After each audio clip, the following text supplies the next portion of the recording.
Hello everyone, I am Dr. Garima Srivastava from Lal Bahadur Shastri College, Lucknow. I am going to define communication today from the subject business communication. Now, what do we mean by communication?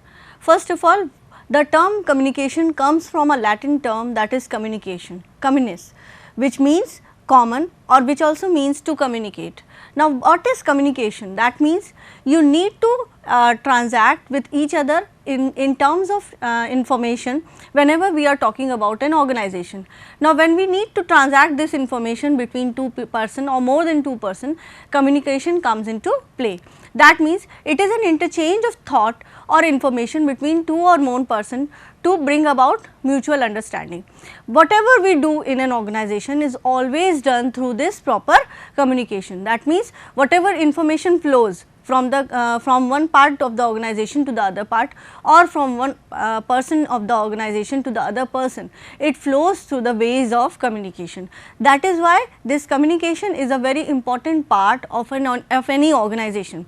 Suppose there is no kind of effective communication in an organization, then an organization tends to fail in many of the points, such as if there is no transparency of policies, if there is no communication about proper policies to the employees will always remain confused that what are the actual policies of the organization. Now, here it is the responsibility of the management or the responsibility of HR people that they make the people understand, make the employees understand about the different policies of the organization.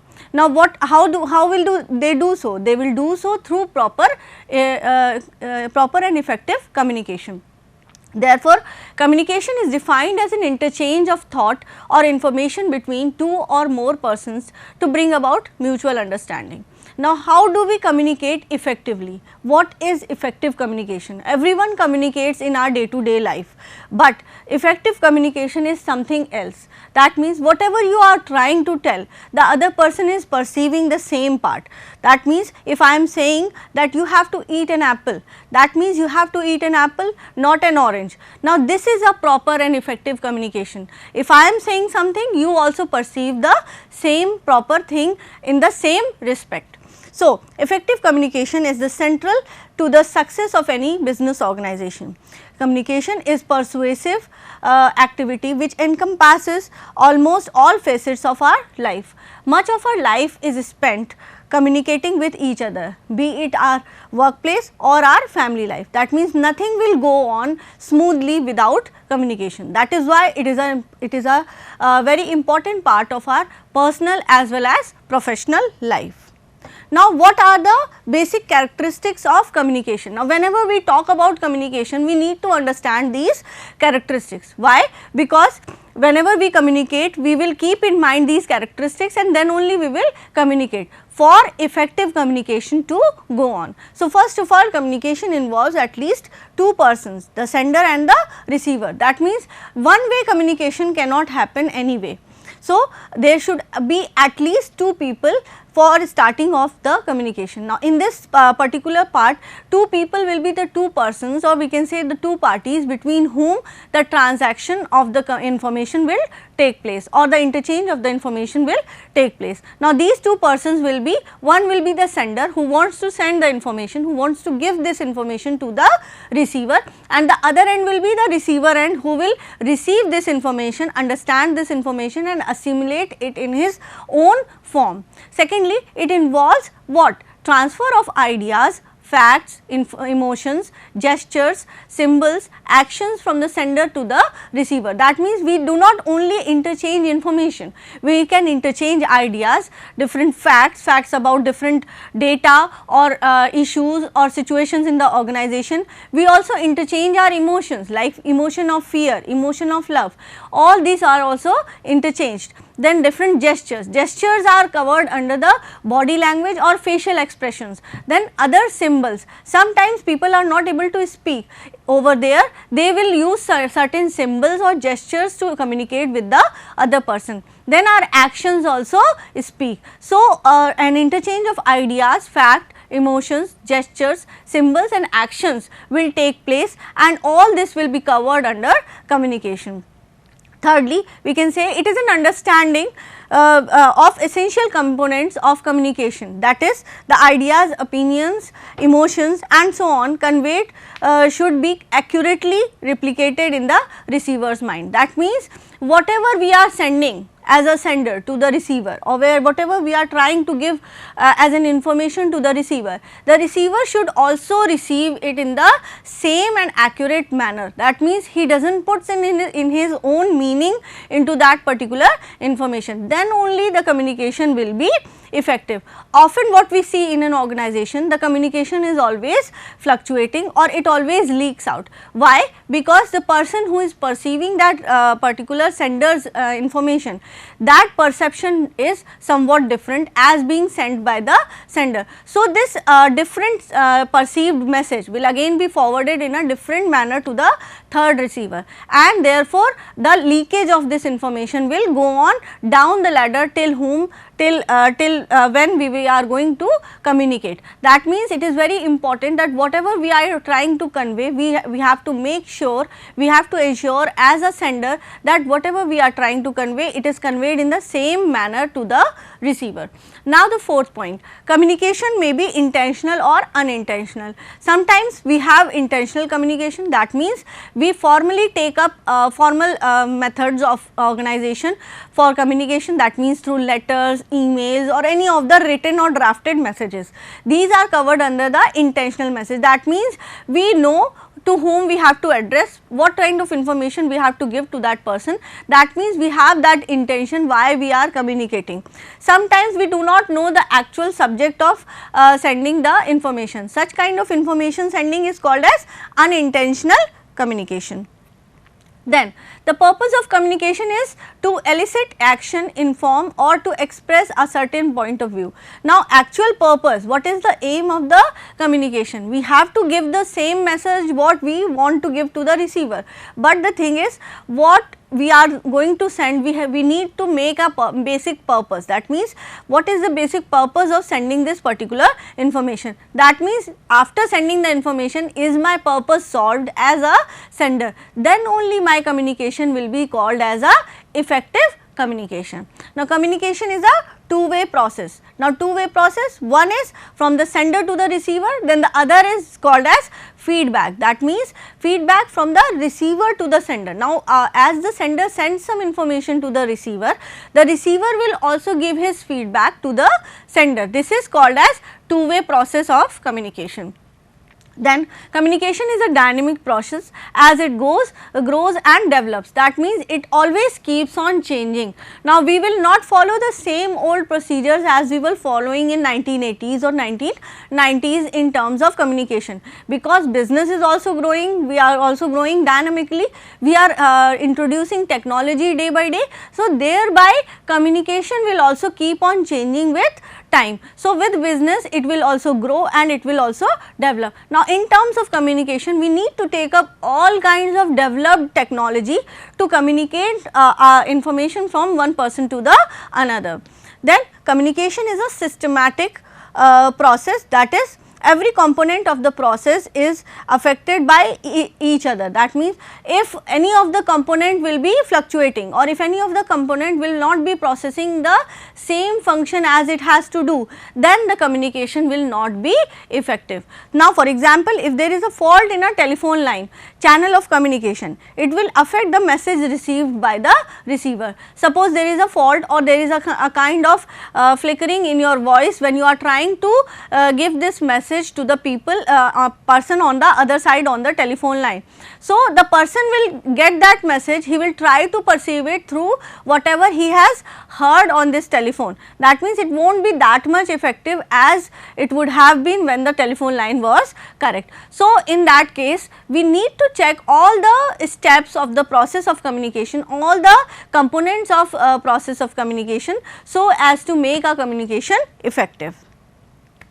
Now, how can we classify our communication? Now, that means we should know what kinds of communications are available when we talk about business organization. Now, here we are purely going to talk about business organization, because business organization is full of different kinds of communication, and we need to understand what kind of communications are flowing from one person to another. Now, of course, in a business organization, communication means flow of information. Now, of course, when we talk about flow of information, we need to check what kind of information is flowing from one person to another, because effective flow of this information will make the organization more productive, more possessive in terms of profitability. So, when we talk about business organization, the classification of communication is of two types. We can say one is formal communication and the other is informal communication. Now, the first one, formal communication.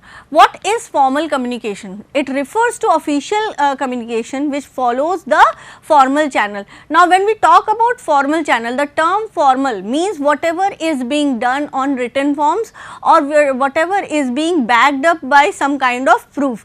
Suppose written messages, written letters, written circulars, notices, all these will be covered under the formal communication. Now, formal channels are the path of communication that are instituted, determines, that are established by the organization. Now, all kinds of formal communication will be established by the organization itself. That means, organization will decide which types of communication it will take into formal communication. That means, in its policies it will decide these, that whether the notices will be in written form or these notices will be in the email form or on a WhatsApp. Now, if an organization takes the notices on a WhatsApp, then of course, the formal channel is through this WhatsApp social networking channel. So, it follows a scalar chain of command. That means, it follows from top to bottom and it follows the follows one kind of communication to be formal. Now, talking about formal communication further, we can say that it is a oral or written communication. That means, it can be both in both form. You can do it by spoken or spoken words or oral form, or you can give it in a written form.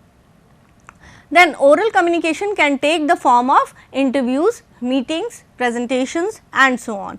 Written communication can take the form of notes, memos, reports and so on. That means, both the kinds can be taken up into formal communication. It can be further classified. Now, formal communication can be further classified into downward communication. Now, of course, the term downward, that means, whatever the flow of communication is flowing, it will flow from top to bottom of the levels of management. Now, talking about the levels of management, we need to understand the structure of an organization. When we talk about the structure of an organization can be divided into 3 levels, that means top level, middle level and lower level of management. Now, when we talk about communication, downward means whatever information will flow, it will flow from top level to the middle level. That means, top level people will give this communication to the middle level management. Middle level management will now be responsible to forward this information to the lower level managers. Any communication that moves from employees to the supervisors, supervisors to the managers, managers to the executives, regional managers to the general manager and so on may be characterized as upward communication. Now, upward communication is just the opposite of downward communication. That means, if the communication flows from top management to the middle management, suppose information flows from CEO to HR manager, then HR manager to his assistant HR manager and assistant manager to the employees. Such kind of information is called as downward communication. Now, upward communication, it refers to communication from the lower level of managers to the top management. That means, when the communication moves from lower level to the upper side, that means, for example, it moves from employees to the supervisor. Any kind of problem the employees have, they can tell this problem to the supervisor. Supervisor forwards this problem to the managers, then managers to the executives and then regional managers and general manager and so on.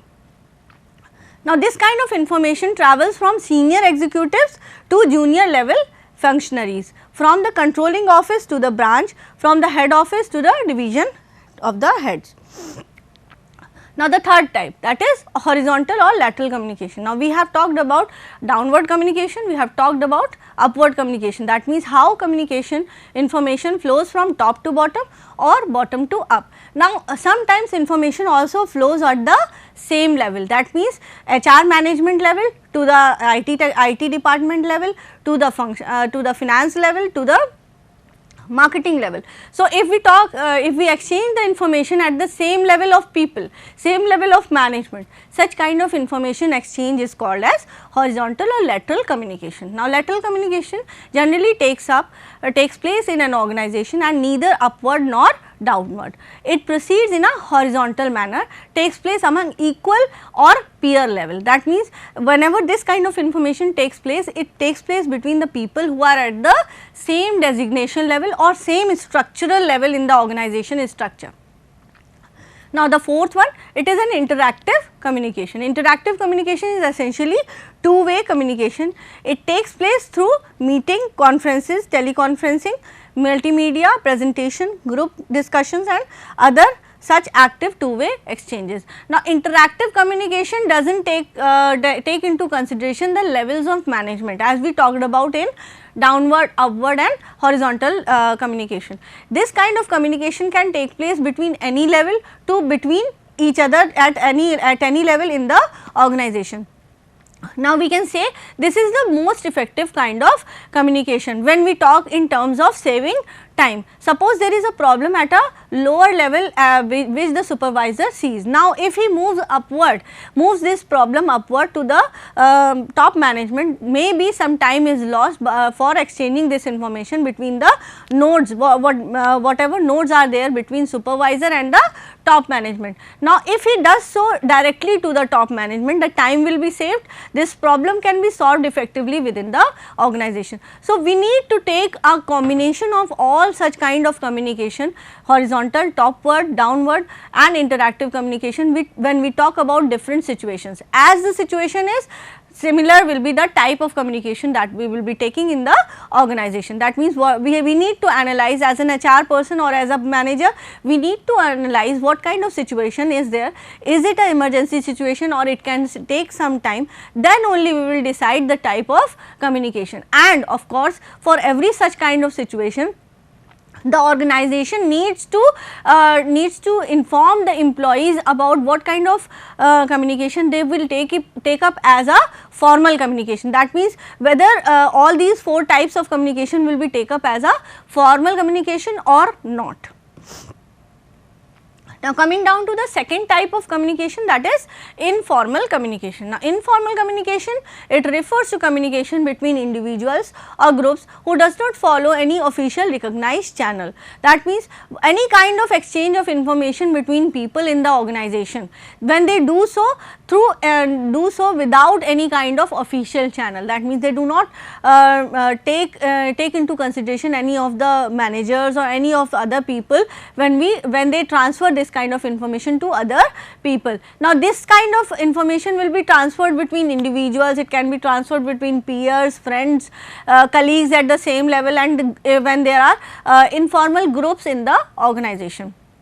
It is a result of social interaction among various members of the organization. Now, of course, informal communication will always take place, is always a result of social interaction when we make a social interaction in the organization. That means, something apart from the processing of the organization. Suppose two colleagues are there at the same level, they are working in the same organization. Now, when they are in the organization, they talk about organization, they do all the duties they are assigned in the organization. Once they move out of the organization, say in the evening, they sit together and have dinner together, then at that place, whatever kind of information they are exchanging about the organization, all such information will be termed as informal communication. The transfer of information may be related to work or other matters, and it cuts across official lines of communication. The network or pathway of informal communication is called grapevine. Now, such kind of exchange of information through informal channels is always called a grapevine. This is an important term. That means grapevines can often be termed as rumors, or it is always termed as a you can term it as a false information that is being transferred between people, what they have perceived. The untrue part of the grapevine is also called rumor. That means grapevine may consist of somewhat true information as well as untrue information. So, whatever untrue information is there, that is a perception of the person who has given this kind of information to the other person. Such kind of information will be called as rumor.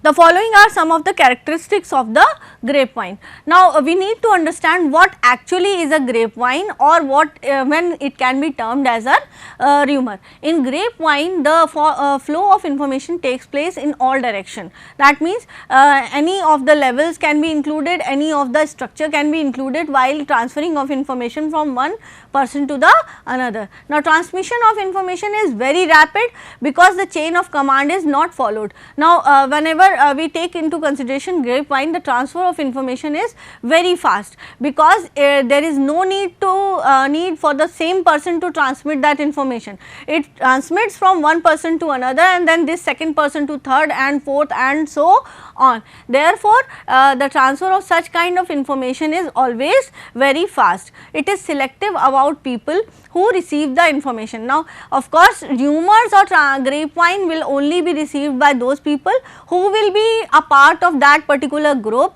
or a social group that is outside the organization. Now, it extends beyond the informal hierarchy of the system. That means, it will always be it will always not be a part of formal hierarchy or formal organization structure of the organization. Now, these are the types of communication. We can say it is based on the type of channel, and it is also based on the type of style and purpose. When we talk about type of channels, it is two types, non-verbal and verbal. Verbal, we have oral and written kind of communication. Non-verbal means all the things that is being done through gestures or body language. Then we when we talk about communication based on style and purpose, it may be of two types, that is formal and informal. Now, what is the role of communication? Why do we communicate? What is the importance of communication? That means, why are we learning so much about communication? What are the characteristics, types of communication? The main purpose is communication plays a key role in the success of any of the workplace program or policy, and serves as the foundation of all the 5 types of psychologically healthy workplace practices. That means, when we talk about communication, it is a very important part of an organization. Everything, any process, any manufacturing process, or any hiring, any exit from the organization, it always will take place through communication only. So, that is why it will play a very key role in the success of any of the workplace program. Now, communication about workplace practices helps achieve the desired outcome for the employee and the organization in the variety of ways. Now, what is bottom up or communication? From employees to the management. That means, when it moves from down to top, then top down communication when it moves from top to bottom. Now, there are some examples of communication strategies that can help make our workplace program successful. Now, providing regular ongoing opportunities for employees to provide feedback to the management. Communication vehicles may include employee surveys, suggestion boxes, town hall meetings, individual and group meetings with the manager, and an organization culture that supports open two-way communication. That means, now when we talk about communication, it is an ongoing process, it is a continuous process, it is a cyclic process. It can be done through various ways. Now, what are those ways? It can be surveys, it can be collecting suggestions through suggestion boxes, it can be different kinds of meetings. In fact, formal and informal meetings will also be covered under this particular topic only. Then small and individual group meetings, then with the manager, and two-way meetings. Now, making the goals and action of the organization and senior leaders clear to the worker by communicating key activities, issues and development to the employees and developing policies. Now, assessing the needs of employees and involving them in the development and implementation of psychologically healthy and workplace practices. Now, of course, this is a very important part of communication. Why do we communicate in a very effective manner? So that clear and transparent information reaches the employees. Employees feel that they are not being cheated, they are given the proper information about different policies, procedures of the organization, and in doing so the employees also feel that they belong to the organization, they feel that organization is loyal to them. So, in return they will be psychologically healthy, they will be more satisfied at their workplace and will try to give you back as an organization more than what the organization has given to the employees. That means ultimately we will be having more productivity, efficiency and profitability from the employees, and employees will also tend to remain in the organization for a very longer period of time, only if this kind of communication, effective communication is followed in the organization. Now, using multiple channels, if we use multiple channels, for example, print and electronic communication, orientation training programs, staffing meetings and public addresses to communicate the importance of a psychologically healthy workplace to employees.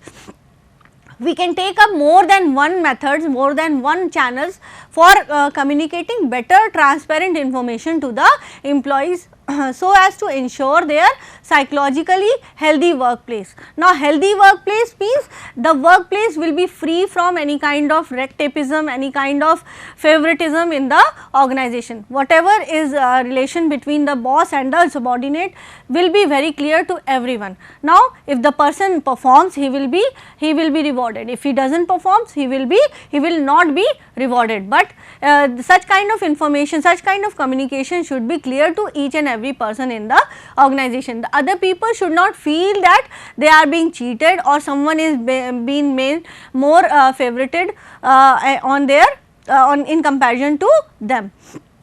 Then if we talk about communication, communicating information about the outcomes and the success of a specific psychologically healthy workplace practices to all the members of the organization. Now, of course, whenever we talk about psychologically healthy workplace, this kind of communication should be given to other people of the organization also. It should be followed by other people, it should be given to other people in the organization also, this information. Why so? Because if other people will be knowing about the outcome of the effective communication, the success will follow its suit. So, when we talk about different policies related to the communication, now of course, we need to decide on different channels, we need to decide on different people who will be transferring, who will be giving this information to the employees. Then we will need to take proper feedback from the employees so as to ensure this psychologically healthy workplace. So, now we can say that role of communication is a very important part, it plays a key role in the organization so that everything communicated in the organization, every kind of information communicated in the organization is done in an effective manner so that ultimate productivity is gained. Thank you.